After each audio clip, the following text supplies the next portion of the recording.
So it's my honor to present to you the governor of Wisconsin, Scott Walker. He's the 45th governor of the state of Wisconsin, and he took office in January of this year.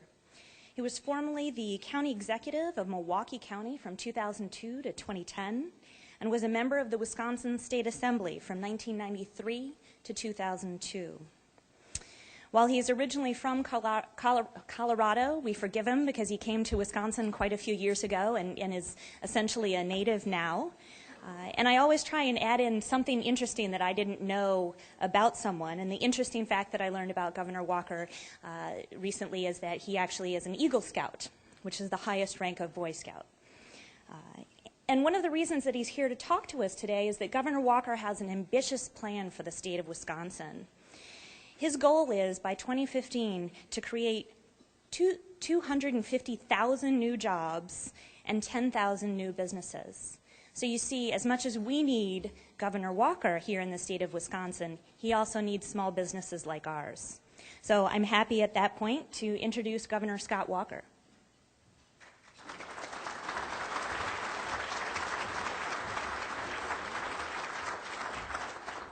Good morning. It's good to see you, boy. The lights are bright here this morning, so it's good to be able to see through the lights and see you all there. As was mentioned, thank you, Dr. Strong. I wanted to welcome you all to the great state of Wisconsin.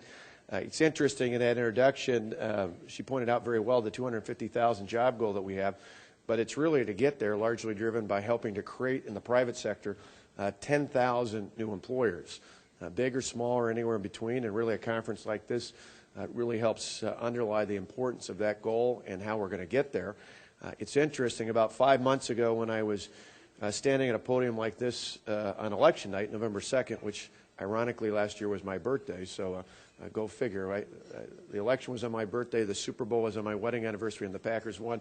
And the first game of the World Series is on my wife's birthday, so hopefully the Milwaukee Brewers are going to be in the World Series, but that's a whole other picture. But on November 2nd, I was standing at a podium like this, and people on my campaign staff then asked what we wanted to put on the podium. And I said, do you want your name? Do you want your slogan? Do you want a brown bag? Which had been a part of our campaign. I said, no, really, what we need to focus on is the next campaign, and it's not about me. It's not about a candidate. It was about changing the state of Wisconsin. And so I had a sign made up that's very much like this bumper sticker that says, Wisconsin is open for business. And the reason we put that up was to send a symbolic message about the changes we were looking forward to made. But come January 3rd, 2 months later, when I took the oath of office and there was a new crop of lawmakers in the state capitol just up the way here, we wanted to go from just symbolism to substance. And so we didn't wait a year or 6 months or a month. We started acting on that right away. And in fact, literally not long after taking the oath of office, I went back to the conference room, brought in the new legislative leadership, and called the State Assembly and the State Senate into a special session on jobs.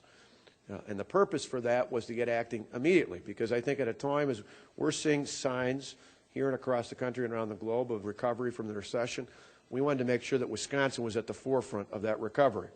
And so we put in place a special session. We challenged the members of the state legislature to act within the first 30 to 45 days. The good news is they took that challenge and exceeded that. In the first month to 5 weeks, they passed some of the most aggressive tort reform in the country. They helped us repeal the state tax and health savings accounts, so small businesses, sole proprietorships, family farmers, and others could have access to health savings accounts without a state tax on that.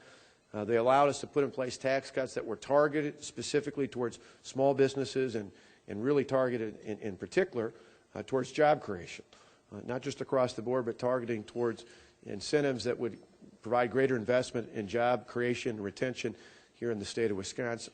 We put in place major reforms when it comes to regulatory relief, knowing that for many of our small businesses, cutting through the red tape that's a part of government at the state and the local level, and probably for many of us as well at the federal level, was incredibly important. Because what I heard as much as the tax burden was it was the cost of complying with regulations and litigation that were often standing in the way of businesses seeking to expand in our state. We did all those things and then did something that you saw with one of the sponsoring partners here today. We moved forward in transforming the Wisconsin Department of Commerce into an entity that's not just about promoting commerce. In the past, it's been also about regulating commerce, and really move forward with something dynamic and different that only a few other states have done, and that is create a Wisconsin Economic Development Corporation. It'll start July 1st of this year, with the idea being We're going to take all the regulatory functions and re-examine those, and for those that need to exist for public safety and public health, put them in other state agencies that are involved with regulation and oversight, but really take our new WDC and make it a sole focus of bringing public and private resources together for the sole promotion of helping the private sector create more jobs in this state. We did all those things in the first month or two, just under 2 months after we took office. Now as we look forward, in a way it's almost like going on to the Jobs Agenda 2.0 because we see a whole lot more on the horizon. We know, and it's important at a session like this, you're looking at ways that you can interact with the government at the state, the local, and most importantly at the federal level. We know that government, in some ways, the best thing we can do is get out of the way, but in other ways we can stand up and be a partner. And so the next wave for us is making sure we move forward with an aggressive venture capital program. We have Ted Canavas, a former state senator, who's been working with us throughout the transition, working with lawmakers in both sides of the political aisle to help us put forward a package that can ensure that there's more money available when it comes to venture capital here in the state, both in terms of the state having a fund that can mix with the private sector and ensuring that for companies that want to start up, particularly those companies that are coming out of our higher education institutions in the state, that we're able to help them provide that seed money to bridge the gap and to help other investors feel comfortable about participating in venture capital when it comes to those startups. For too many years, we've seen too much of the venture capital here in the Midwest going to places on the West Coast or the East Coast. We need more of it right here in the Midwest. We want to be aggressive in helping seek that out and helping to make that attractive to do business here in the state of Wisconsin. We also know as part of that 2.0 when it comes to the jobs agendas, again, other areas where we can be partners is helping when it comes to health care, not through more government-driven mandates, but instead providing other options where small businesses can pool their resources and share the risk and in turn lower premiums, which help make it easier to not only to start up, but to continue to grow business prospects here in the state of Wisconsin and across the Midwest. And we need to be aggressive in pushing forward. We talked a little bit about this over the weekend, but an energy policy that focuses on multiple areas, not just one or two, but multiple areas, so that as the economy improves, and in the past we've seen 3 to 4% growth needed when it comes to our energy corridor, we need to make sure that we're ahead of the game and that we have a variety of different options so that all of our business needs are met here in the state of Wisconsin. And finally, we have to have a strong higher education system. And if any of you picked up the Wisconsin State Journal yesterday, you may have seen on the editorial page that paper endorsed the proposal that I and Chancellor Biddy Martin from the University of Wisconsin in Madison have put forward to the Wisconsin State Legislature.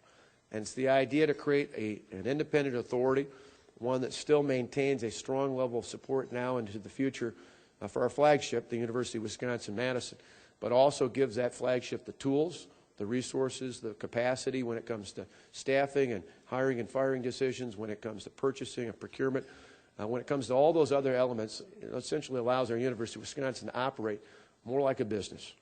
Not to be a business, because we know that's two separate realms, but to operate more like a business so that the resources and efficiencies they can find can go not only back into education in terms of the student base, the faculty and staff, but also into research and development.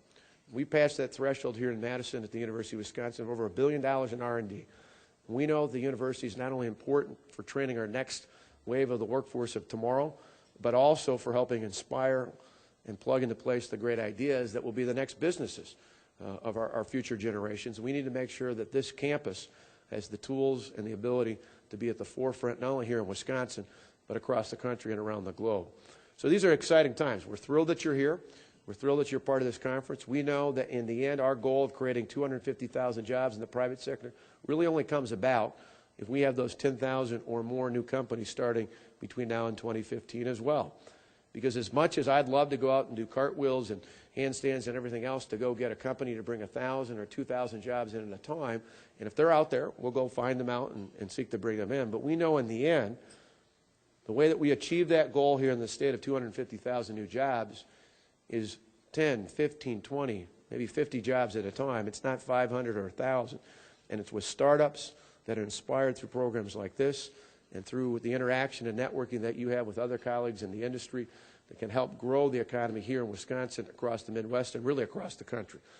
That's what this is all about. Now, I know we can do this. Some people, I stood at this podium about at the same spot about a year and a half ago. And I announced our goal of helping the private sector, the job creators of this state, create 250,000 jobs. And I think not long after that, there were a few cynics in the media who said, where'd you pull that number from? Did it come out of thin air? And I said, no, it's actually based on past history. You see, a generation ago, when I was a scout, getting on my way to getting an Eagle Scout rank in scouting, I grew up back in the 80s in a small town called Delavan near the state line on the way down into Illinois. And back at that time, it was interesting. We faced very similar circumstances in this state. We were coming out of a national recession. We had a huge budget hole in the state government. Times were pretty bleak. We had some serious challenges. Well, about that time, 25 years ago, a friend of mine from the city of Elroy, just further west of here, a guy by the name of Tommy Thompson came along, and he said, this is Wisconsin. We can do better than that. And he took that kind of approach, and even though early on he faced a lot of naysayers, a lot of people who didn't want to see us challenge the status quo at that time, he took on the status quo. He changed the business environment. He helped turn things around. And by the end of his first term in 1990, his policies helped the people of this state, the people, not the government, the people of Wisconsin create 250,000, in that case actually up to 258,000 new jobs. I know if we did it a generation ago, not only can we do it, I know we will do it here in the state of Wisconsin. We see things are getting better. Even talking about this early on in our transition in November and December, we've already started to see the fruits of those labors. In January and February of this year, in about a week or so, we'll have the new numbers in for March, but in the first 2 months of this year in Wisconsin, we saw the private sector create some 13,000 new jobs. Amazingly enough, 8,200 of those in the private sector were in manufacturing. A couple weeks ago, WIS Business, which is an entity of WIS Politics here in Wisconsin, did a survey of high-tech leaders across the state of Wisconsin, and they found out in their survey results that 60% say that they believe their industry, their business, will do better in the next 12 months. To me, these are good signs for the future, but we also know that there are extreme challenges.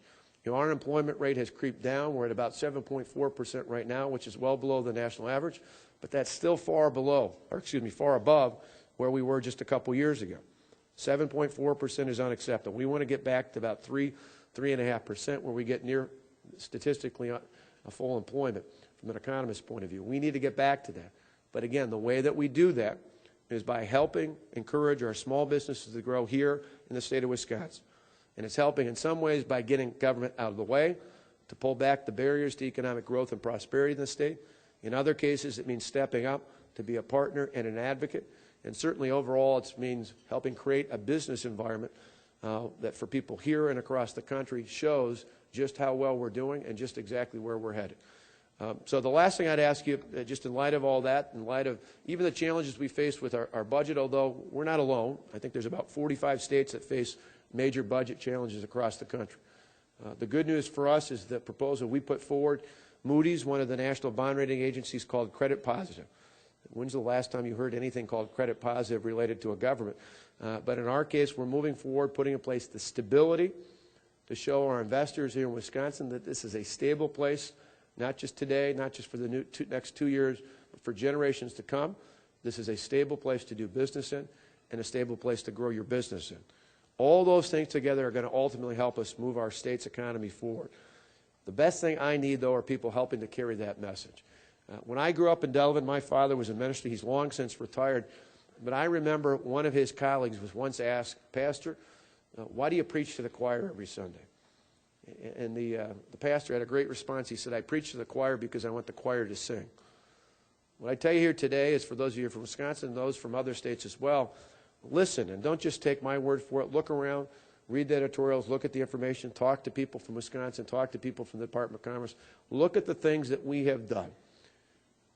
We took in February, the Associated Press did a story about how we were more aggressive than any state in the country when it came to pushing forward early on in our term a pro-job, pro-economic development agenda.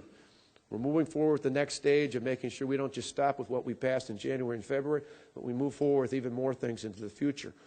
We put in place a budget, or we proposed a budget that's credit positive and one that provides long-term sustainability and stability. All those are things that are going to make it easier to do business here in the state of Wisconsin. But more so than in the ad campaign, more so than putting up bumper stickers or billboards or anything else, I need people who are entrepreneurs, people who are CEOs, people who are small business leaders all across the state and across the country singing the praises of what's happening and the direction we're taking here in the state of Wisconsin. I need you all to be a part of that choir, and I appreciate the chance to address you here this morning. Thank you and have a great session.